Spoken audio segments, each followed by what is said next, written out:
Welcome to Chem We Talk, a channel where we're not afraid to talk about any chemistry topic. In today's video, we will discuss how to calculate the pH of solutions containing salts. In the previous video in this channel, with the link in the description below, we discussed how to qualitatively determine or predict the pH range of neutral, acidic, and basic salts. In this lecture, we're going to take a step further and we will actually calculate the numerical values of the pH of solutions containing neutral, acidic, or basic salts. Our first problem would be involving lithium chloride, or LiCl, and just going to be determine the pH of a solution containing 1 molar of LiCl. The first step, once you have a salt, is to just break into its ions, like we saw in the previous video. So in this case, LiCl would break apart in water, producing Li plus and Cl minus. And we need to look at the parents of that salt. So we look at the Li plus, which is present in the salt, is derived from LiOH, which is a strong base. So what happens in a strong base in water is it breaks apart completely in a single arrow reaction, producing Li plus and OH minus, while the Cl minus here is derived from HCl, which is also a strong acid, right? If you memorize your 7 common strong acids. And strong acids in water, they break apart, producing H3O plus and Cl minus. Let's just take a look at this reaction here for a second and think about it. H3O plus is the conjugate acid of H2O, and Cl minus is the conjugate base of HCl. So in principle, if you're producing Cl minus in water, it could react back to produce HCl according to this reaction, right? So you can have Cl minus plus H2O producing HCl and OH minus. However, we know that by definition, HCl is a strong acid, which means it doesn't like to be as HCl as a whole molecule. So it will readily break apart, producing Cl minus and H2O again. So that means this reaction does not occur. Okay, and so that means that once an ion comes from a strong species, it will be considered a spectator ion, and we're going to get the neutral salt like we saw in the previous video. Okay. I was just highlighting that because both Cl minus and Li plus came from strong species. They do not react back to form either strong acid or strong base, and they're going to be called spectator ions. They will not be able to impact pH. So the only question that remains is, so what are the species in the solution that could impact pH? Lithium plus is a spectator ion because it comes from a strong base. It does not react back to reform LiOH, so it doesn't affect pH. Cl minus also does not react back to reform HCl, so it is also a spectator ion. So what is the only thing left that could impact the pH calculation? Yeah, it is water. And we saw that in the previous video as well, that once there's water, reacting with water, I know that sounds a little silly, but we have this double arrow reaction, we have an equilibrium, and we know that liquids do not go into our I-stable reactions, right? So when we write our I-stable, this here reminds us of our Kw expression, right? So there's like another video in the channel that goes over this in more detail.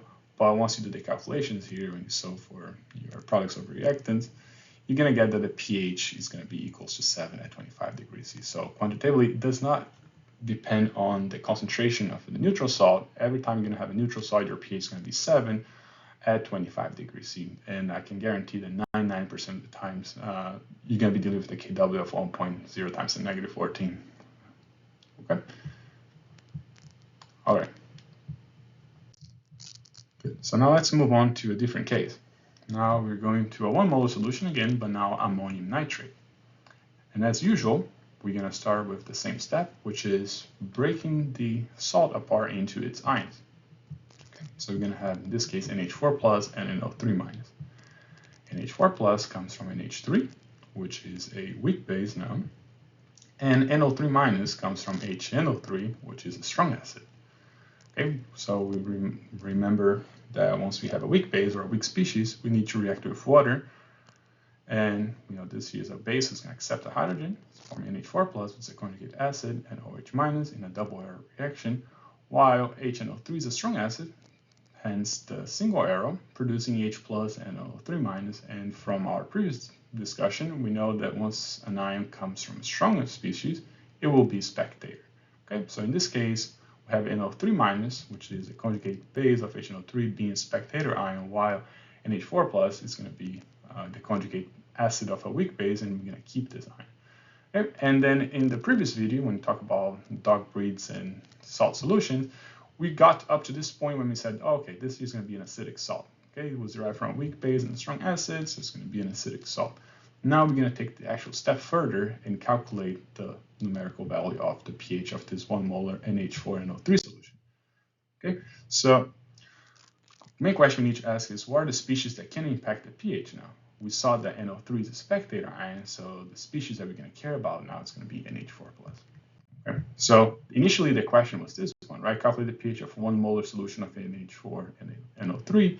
Now we're just going to rephrase it, removing our spectator ion. So basically the whole previous slide was just to eliminate the NO3 from the equation. So now we can calculate the pH of solution of 1 molar NH4. We discussed that NH4+ is a weak acid. So how do we calculate pH of weak acids again? We just need to react it with water and set up a nice state. Okay. And we know we have NH4+, which is our conjugate acid, and H2O, which is a liquid. Because this here is an acid, remember our video on Brown-Séquard definition, this one's going to donate its hydrogen, producing NH3 and H3O+. And we can set up our ice table. Remember of using the double arrow, right? We know that H2O is a liquid, so that doesn't impact our equilibrium expression. Initially, we have 1.0 molar and 0 and 0 of our products. Remember, the C row, if it is a reactant, we're going to put a negative, and if it is a product, we're going to put a plus. And the C row, which is the change row, is also called the coefficient row, where we're going to put x's matching the coefficient in front of each species. They're all 1, so it's going to be minus x and plus x. The third row, we just read all of them together, so it's going to be 1 minus x, x, and x. And once we do our products over reactants, we're going to do x times x divided by 1.0 minus x. Remember, H2O doesn't go into the equation. Once we combine the x and x together, we get x squared divided by 1.0 minus x. And that's going to be equals to Ka or Kb. That's the important question that we need to address. So let's look at our equation again and see what we have. We have an H4+, which is a weak acid, and we are also producing H3O+. So that should be a good indication that we need to use Ka and not Kb. But one of the annoying things about those types of problems is usually they will not provide the Ka of the weak acid. They will give you the Kb of the conjugate base of that weak acid. So we need to take an extra step and use the relationship Ka times Kb equals Kw, which is usually equals 10 negative 14 if you're at 25 degrees C. And that's going to be, again, 99% of the cases in our exercises. So you can solve for Ka just by dividing Kw by Kv. And in this case, you get this very, very small number, which actually works in our advantage, right? Because this x here will be negligible. Okay, so we can move on, just plugging in that number. And once we multiply, we get x squared equals 1 times this number. So we get exactly the same number. We can take the square root now. So x is going to be equals to 2.36 times 10 to the negative 5. That's going to be equals to your H3O plus concentration, right? If you go back to your ice table, it's always important to go back to the ice table and double check. You have H3O plus here. So that's going to be your X. So if you take the negative log of that number, you're going to get your pH. And remember, this here was a weak acid, right? So I know it's a weak acid, it's still an acid. So the pH should be lower than 7, and that matches pretty reasonably. All right. Now let's go to a different salt. Sodium acetate. This here might look intimidating, but once you put it in water, things are going to start making more sense. So we know that's going to break into Na plus and CH3COO minus. That's the acetate ion. Sometimes people just call this here A minus to make life easier. Just decide arbitrarily this time to just keep the whole species in, but don't be afraid of it. Okay, so Na plus comes from NaOH, which is a strong base. CH3COO minus comes from acetic acid, which is CH3COOH, which is a weak acid. And if you put a strong base in water, it breaks apart, producing Na plus and OH minus. And because this is a singular reaction, the Na plus cannot react back to reform it, and therefore it is a spectator ion. On the contrary, once you put our weak acid in water, it's going to react in a double arrow reaction, producing H3O plus and CH3COO minus, which is our acetate ion. And this here will not be a spectator. So we're going to have Na plus being a spectator and CH3COO minus, which is the conjugate base of the acetic acid, as being a weak base. And we got this basic salt. And again, That would be the end for the solution of the problem if you're just determining the range of the pH of the salt. But if you want to take the step further and calculate the actual pH value for the salt, we need to rewrite the problem. So instead of writing calculate pH solution of 1 molar of NaCH3COO, we can just remove now the spectator ion and just calculate the pH of CH3COO minus. And we know that this here, as we just discussed, is a weak base. So how do we calculate pH of weak bases? It's going to be pretty similar to how we did the pH of weak acids. We're just going to react with water and set up a nice table, but now be careful. According to Brown-Lowry, bases will accept the hydrogen, not donate. So H2O now is going to behave as an acid and it's going to donate it. So we're going to form acetic acid NOH minus. And now we proceed the same way. We have our ice table. H2O is a liquid, does not impact. We have 1s, 0, 0, minus, plus, and plus. Coefficients are 1, 1, and 1. So it's going to be minus x, plus x, and plus x. And just read as, again, the first and second rows together. So it's going to be 1 minus x, x, and x. And when you do your products over reactants, you're going to get the same x squared, 1.0 minus x. And that begs the question again, it's going to be equal to Ka or Kb.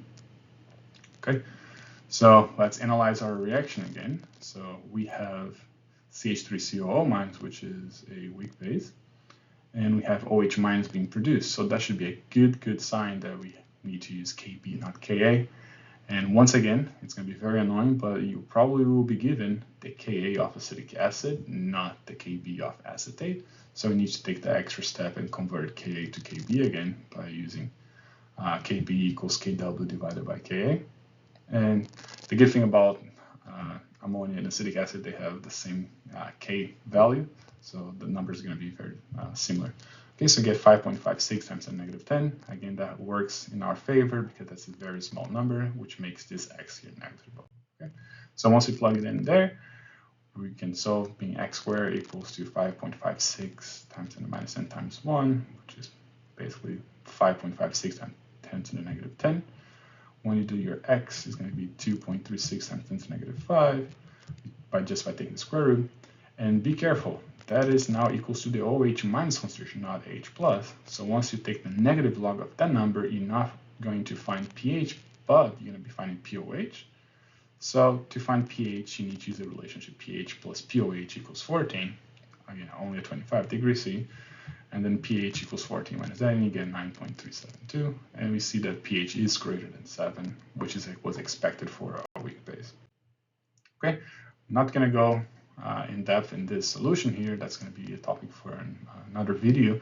But just like a challenge for you is calculate the pH of solution containing lithium bisulfate. Okay, and just some hints. Just think about it. What kind of species HSO4 minus? Can it gain or donate H plus, and how do we call those species? Okay, so stay tuned for the next video to check for the solution.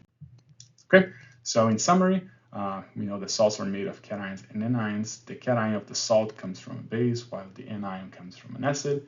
And in order to determine which ions will be spectated and which ions will contribute to the pH calculations, we need to look at the strength of the acid and base that form that salt. Okay, so just a quick summary of the neutral salt. If a salt is derived from both a strong acid and a strong base, the salt will be neutral, like an ACl, because both the ions will be spectator. Just be careful in the case of polyprotic acids, and actually might be a hint for the challenge that we just discussed. Okay, so in this case, the pH will always be 7 at 25 degrees C, independently of the concentration of the salt that you start with. Okay, so for acidic salt, it's going to be in the case where your salt is derived from one strong monoprotic acid and one weak base. And we can use NH4Br as an example.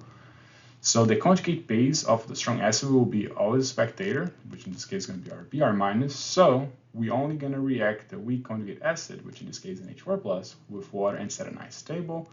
You're going to set your products over reactants. I just put this here in parentheses. Remember, it's the product of the products divided by the product of the reactants raised to their coefficients. But luckily, most of the time, the coefficients are going to be 1, so we should be safe.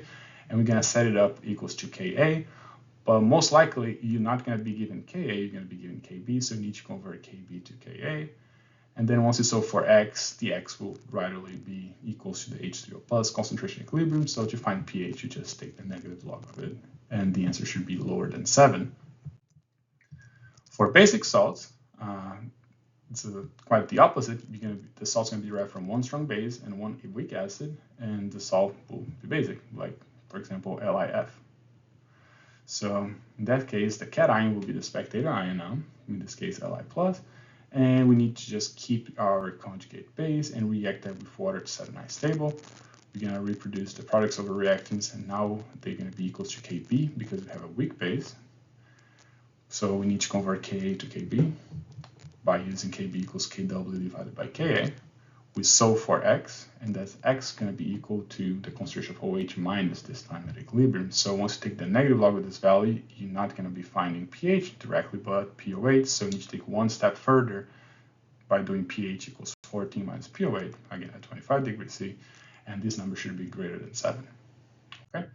All right, thank you again for watching. Please follow us on social media, and please share with your colleagues, friends, and lab mates. All right, see you next time. Bye-bye.